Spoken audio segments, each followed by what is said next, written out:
Very few companies last 72 years. Even fewer are profitable for each one of those 72 years. That honor goes to a South African company founded in the aftermath of World War II to connect small-town South Africa. Today, Comair, listed on the JSE, operates flights on major routes around the country, operates a big tourism business, also does training for airlines around the world, and has got a whole lot more tricks up its sleeve.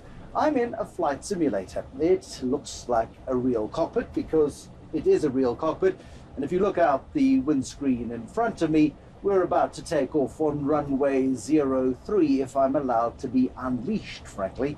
But I don't think they'll let me because these things are expensive. The chief executive of Comair is Erik Venter, and he has been chief executive at this airline for more than a decade. What is it, Erik Venter? Thank you for allowing us into the simulator. If I touch buttons, will something explode? Nothing will happen today. Nothing will happen today. I guarantee it might create a surprise for the next people who come in, but otherwise it'll be fine. Don't change the settings. And what is it about the DNA of Comair that this is a business with volatility? I mean, you've had some close calls in terms of losing money in some years, particularly in the last decade with massively volatile oil prices post 2008 and the global financial crisis. Yeah. But you've managed to scratch out small profits regardless of what's happened in the environment. It definitely is a volatile industry because you are extremely tightly linked to GDP growth. Global aviation has shown about 2.1 times GDP as being the revenue growth for aviation as an industry, but only once GDP is above 2%. So we have had times, obviously, in South Africa where GDP has been declining steadily, and we find there's simply no revenue growth. So that's the one challenge on the revenue side. On the other side, you're facing quite volatile cost inflation. Obviously, a lot of costs linked to the US dollar, about 50% of costs being dollar linked. And then you've obviously got the oil price as well, which does crazy things all the time. So ultimately, you've got to work firstly on a very long-term basis around fleet planning.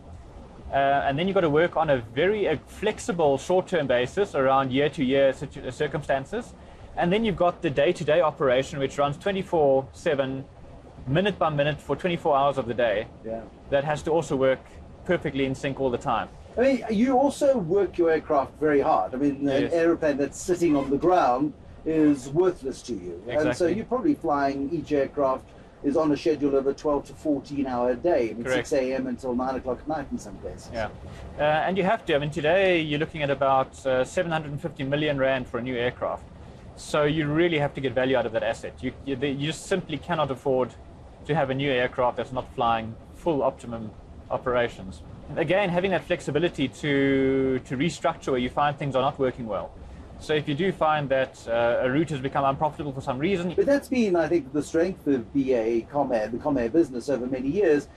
You've tried various Mauritius flights, you've tried flights to Livingston and Botswana, you've tried flights to Zanzibar, and some of those still go. Maputo and Dar es Salaam and Douala and all over. Yes. But you're not married to routes. You say, well, we think there's a business case, let's try it. If it doesn't work, we cut it. I mean, that's the flexibility. Look, you have to. There isn't enough profit in the business to keep losing money on a route because it can wipe you out very quickly. When you get into a loss-making situation, usually it is dramatic.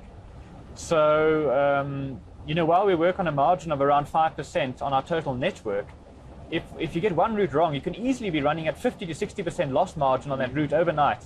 And that can wipe out your 5% on your rest of your entire network.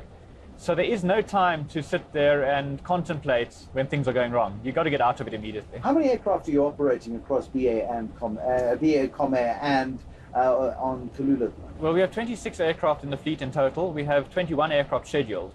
So again, you've got to have a margin of error there as well, because not every aircraft is serviceable 24. Exactly.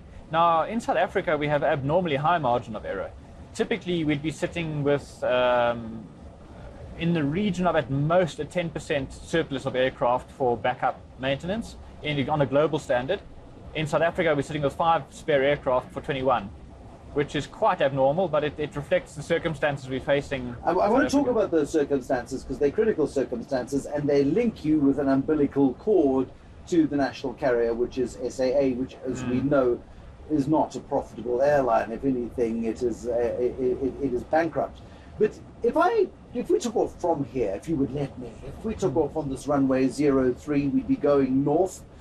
We would turn left over Heidelberg, and we would then go over the city centre of Johannesburg, over the Free State, over Bloemfontein, Kimberley, Sutherland, and drop down into Cape Town, which when I last looked was one of the 10 busiest routes in the world. Yeah. I mean, this Cape Town Joburg leg is an extraordinary leg. You fly it, your chief competitor SAA flies it, Fly Safair is doing it, everyone's doing it. And it is really because South Africa does only have 2 significant commercial hubs.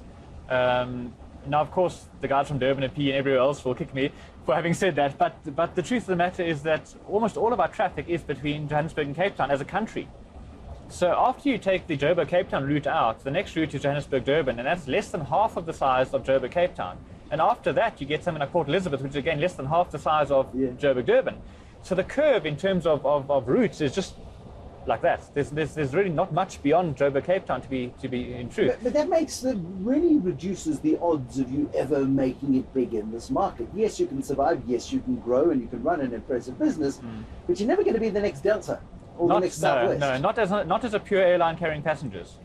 And that again comes back to our strategy for diversification, because there's a limit to growth purely as an airline carrying passengers. And of course, people come and say, what about the rest of Africa?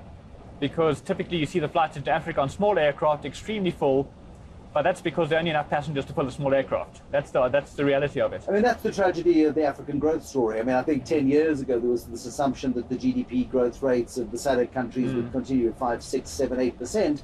Yeah. And on that basis, there was a strong business case to be made to have 737s doing routes across. But in 10 years' time. So it's coming off such a small base that you're going to have to carry on at 5, 6, 7% for another 10 years before the volumes are big enough to actually fill the 737 on a consistent basis. So how do you then make money? Because what, 72% of your money is still in the airline business. You do simulators like this. This is a 737 400. The 400. Yeah, which so this is actually we don't even fly the 400 anymore, but we've got lots of external customers who come and use it.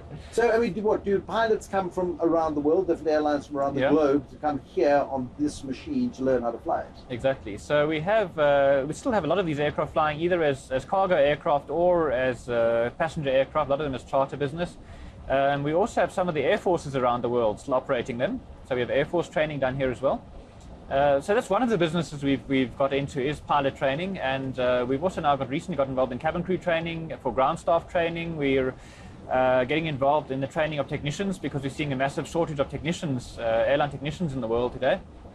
So training is becoming a big business for us. I mean, roughly how many people are you training here when we're in your training centre, which is a hop, skip and a jump away from our Tambo International Airport, 10 minutes by car, 50 meters away almost. Yeah. How many people are coming in here? So we actually we work on a total number of hours utilized basis because different people need different volumes or different hours of training. So someone might come in and just do a recurrent training course for a quick 4-hour session, or you might have someone doing a full conversion onto a 737 for 4 or 5 days. So typically we run about 20,000 hours of training per annum in this facility, which is quite substantial. I must admit I haven't worked out exactly how many people we on average end up with, but it's about 20,000 hours per annum.